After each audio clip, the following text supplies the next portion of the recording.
Para la Universidad de Ottawa es un honor presentar la ponencia sobre los derechos de los refugiados en Siria. Mi nombre es Andrea Subir.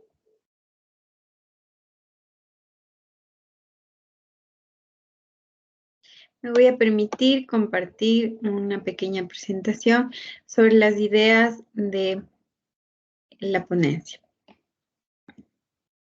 Bueno, voy a comenzar con una introducción y explicar 3 puntos sobre la guerra en Siria, sobre las personas refugiadas en necesidad de protección internacional y sobre la normativa de derecho internacional sobre los derechos humanos en la guerra en Siria.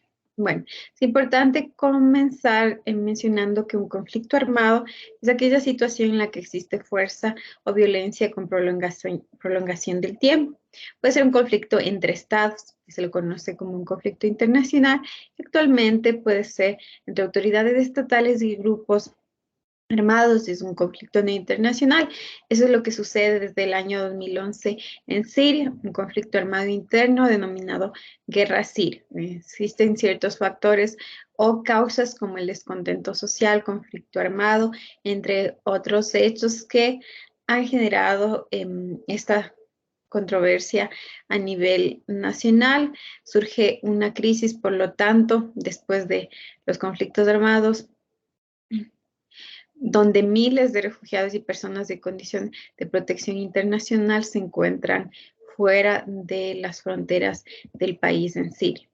La pregunta del problema o de investigación definida es: ¿cuál es la situación de los derechos humanos de las personas refugiadas por la guerra en Siria desde el año 2011? Esta pregunta se conecta con el objetivo general, que fue analizar los derechos de las personas refugiadas y en necesidad de protección internacional en la guerra siria desde el año 2011 hasta el año 2019, cuando inicia la pandemia por el COVID-19. El tipo de investigación fue netamente documental. Se utilizó el enfoque cualitativo, el método aplicado fue el analítico y la técnica fue la revisión documental de fuentes de información como publicaciones, revistas, noticias sobre los derechos humanos, tanto de organizaciones no gubernamentales como Naciones Unidas o internacionales, así como diarios y otro tipo de investigaciones sobre lo que sucede en Siria. Sobre la guerra siria, cabe comenzar hablando de que existían algunas reformas financieras y comerciales que Al-Assad implementó, agravando las desigualdades sociales, un alto nivel de desempleo, niveles de pobreza altos, una sequía, corrupción en el gobierno. Y en el mes de marzo del 2011, en una ciudad fronteriza con Jordania, Deraa, una docena de niños fueron detenidos por pintar grafitis en contra del régimen. Eso genera un descontento a nivel de las familias, de la ciudadanía, y más tarde las Fuerzas Armadas de Seguridad arremeten contra las personas que estaban protestando. Desde ese momento hasta la actualidad han existido ataques por parte de la oposición al gobierno de Al-Assad y los grupos que se han formado. Por ejemplo, tenemos al Ejército Libre Sirio, un grupo de desertores del régimen estatal con propósito de defender a la población contra el gobierno. Y de ahí han nacido otro tipo de grupos opositores al gobierno, conocido, por ejemplo, el Estado Islámico. Alba dice que han existido 4 características que han generado que el conflicto continúe, no finalice, ¿no? Por una parte, con el fin de que no sucumba el régimen de Assad ante la presión, al igual que en otros países se conoció este fenómeno como la primaveras árabes. Para que no suceda eso, se forma un eje chiita que lo conforma Siria, Irak, Irán, apoyado de Rusia, que lo asesoraron y ayudaron. Por otra parte, existió una falta de apoyo a los rebeldes, grupos opositores, como el Estado Islámico o el Ejército Libre Sirio. Otra de las cosas que dice Alba es que la intervención de las monarquías del Golfo y Turquía en su caso habían financiado a las fuerzas yihadistas y la debilidad de la oposición en el exilio con el fin de ayudar a las personas del país que estaban luchando por estas reformas. Sobre las personas refugiadas y en necesidad de protección internacional, cabe mencionar un aspecto.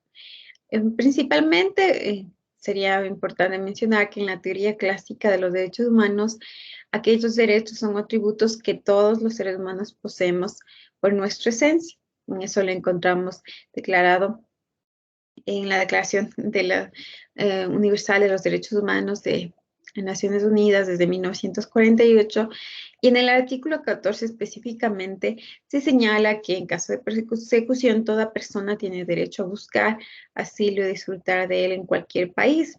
Y por lo mismo vemos que ya en 1954 se crea la Convención sobre el Estatuto de los Refugiados y el artículo 1 define quién posee esta calidad, ¿no? Por ejemplo, mencionando, citando a la Convención, dice que la necesidad de protección surge cuando una persona se encuentra fuera de su propio país, no puede regresar al mismo o si regresa su vida está en peligro y el Estado no le protege. Los riesgos pueden ser persecución, amenazas a su vida, libertad e integridad, que incluyen motivos como conflictos armados, graves desórdenes públicos, situaciones de violencia generalizada, hambruna cuando existe un conflicto armado, entre otros, y se podría mencionar que inclusive la convención y toda la normativa que se ha creado en torno a calificar y admitir a un refugiado es amplia, se ha aplicado desde hace muchos años, pero bueno, como para mencionar, dentro de los procesos de admisibilidad y elegibilidad puede existir un número mayor de personas que requieren protección internacional, especialmente en campamentos y corredores humanitarios donde la cifra no se puede llegar a cuantificar de forma definitiva. En movilidad humana tenemos esta característica y aunque se presenta a continuación algún número y alguna referencia de los estados o el estado de los derechos humanos de las personas que se encuentran en necesidad de protección internacional, puede ser que sea mayor el número de personas. Bueno, desde el 2011 inicia esta guerra. Entonces, desde el 2011 hasta abril del 2013 aproximadamente se calculaba que existían 1.4 millones de refugiados en países extranjeros en fronterizos, ¿no? Tenemos al Líbano, recibía miles de refugiados, Turquía, Jordania, Irak y Egipto, ¿no? Miles de personas, siendo los más afectados en niños. En base a la ONU, ya en el 2013 se decía que existían aproximadamente 100.000 presos en las cárceles sirias, miles de ellos detenidos por generar la oposición. Otra de las características que se decía el 2013 era la inflación, una inflación altísima que llegaba al 34.9% y la libra siria había desvalorizado al 67%, ¿no? Esto acompañado de las sanciones económicas emitidas por el Consejo de Seguridad de Naciones Unidas, se volvía una situación estatal en crisis tanto a nivel conflictivo como en la economía. Esto, cabe precisar, el Consejo de Seguridad de Naciones Unidas lo hizo con el fin de que finalice el conflicto. Sin embargo, Houghtal menciona que se afectó mayoritariamente a los sectores más pobres de la población siria. Sobre en los años 2014 al 2016 encontramos el programa de Naciones Unidas para el Desarrollo. Nos dice que a finales de 2014 Siria se ubicó en el puesto 173 de 183 países analizados en relación al índice de desarrollo humano. Hace algunos años no estaba en ese estado, entonces por eso se habla de una crisis fuerte dentro de este país. De acuerdo a datos de Naciones Unidas, encontramos que en el 2015 más de 3 millones de refugiados y 7,5 millones de sirios desplazados dentro de su territorio. Perdón, entonces la cifra aumentó. En Barciela, en el 2016 menciona que la crisis económica del 2015 al 2016 había llegado a tal estado de gravedad comparada con la Segunda Guerra Mundial que vivió en Europa Occidental. Entonces, la crisis se volvió o es una crisis muy fuerte. En relación a las víctimas del año 2016, se menciona que aproximadamente 220,000 sirios habían padecido, 10 millones de personas habían sido desplazadas de forma interna, entonces aumenta la cifra, ciudades enteras habían sido destruidas y sobre todo ya no eran funcionales, sin necesidades básicas satisfechas que podían o que se debía tener como ciudad para que sea funcional, ¿no? Por eso se menciona que es un estado crítico al que ha llegado Siria. Más de la mitad de la población, se menciona, vive en la pobreza y el 20% en la pobreza extrema, ¿no? Existe una alta tasa de desempleo, el país carece de lo necesario para habitar, ¿no? Los alimentos escasean, los precios son exorbitantes del agua, la luz, el teléfono, la gasolina. Ha sido temas muy difíciles para las personas que viven en este país. Por eso el 75% de los sirios actualmente se encuentra en la pobreza, ¿no? Más de 250,000 muertos en combate, más de 1 millón de heridos y 13,5 millones necesitan ayuda humanitaria o protección y ayuda por parte de los estados. Se han formado campamentos de personas de Siria que requieren de la ayuda de los estados, de la comunidad internacional. Y Sinja menciona que una de las cosas que más se ha visto es la necesidad de que los niños como blanco y por la vulnerabilidad que tienen, sean protegidos. Los niños han sido afectados, muchos niños pueden estar viviendo ya y viven violencia física, sexual, inclusive se menciona de que muchos niños han estado trabajando para ayudar a su familia o son captados como niños soldados, entre otras problemáticas que afectan a los niños por su rango etario. Al 2018 menciona Naciones Unidas que 13,1 millones de personas necesitan de forma urgente ayuda por el deterioro de sus derechos. Se considera que 5,6 millones se han refugiado en otros países como Líbano, Jordania, Turquía, ¿no? Entre otros países. La comunidad internacional había prometido 4,400 millones de dólares, la mitad de lo que se requería. ¿No? Se había comentado que se necesitaba aproximadamente 7,300 millones con el fin de cubrir 2,800 millones en la urgencia humanitaria y 4,500 para apoyar a los refugiados. Tenemos que un total de 85 países, entre ellos se puede destacar Suecia, Argentina, Alemania, Irak, Reino Unido, Jordania, Turquía, la Unión Europea, los Estados Árabes y otros organismos autónomos de Naciones Unidas han participado en los programas de ayuda, ¿no? Ayuda humanitaria para Siria. No teníamos que a finales del 2019 existieron 79,5 millones de personas desplazadas, aproximadamente 6,6 millones de ciudadanos han salido de Siria y necesitan de la ayuda humanitaria. Respecto al derecho internacional de los derechos humanos en la guerra en Siria, cabe precisar que este país forma parte de la Organización de Naciones Unidas y ha suscrito y ratificado tratados internacionales de derechos humanos. Por eso existen informes de los organismos internacionales sobre el cumplimiento de los derechos humanos en Siria. Entonces, Naciones Unidas, emitiendo estos informes, menciona que el Comité para la Eliminación de la Discriminación contra la Mujer por la CEDAW a finales del 2014 mencionaba que el desempleo es alto, La discriminación en contra de la mujer también, porque únicamente el 12% de la fuerza laboral corresponde a las mujeres, ¿no? Luego encontramos el Comité contra la Tortura, en base a la convención del mismo nombre, menciona que desde el 2012 se señala que existen innumerables denuncias de detenciones arbitrarias, desapariciones forzadas y muertes que han quedado en la impunidad. Miles de personas han sufrido este tipo de violencia.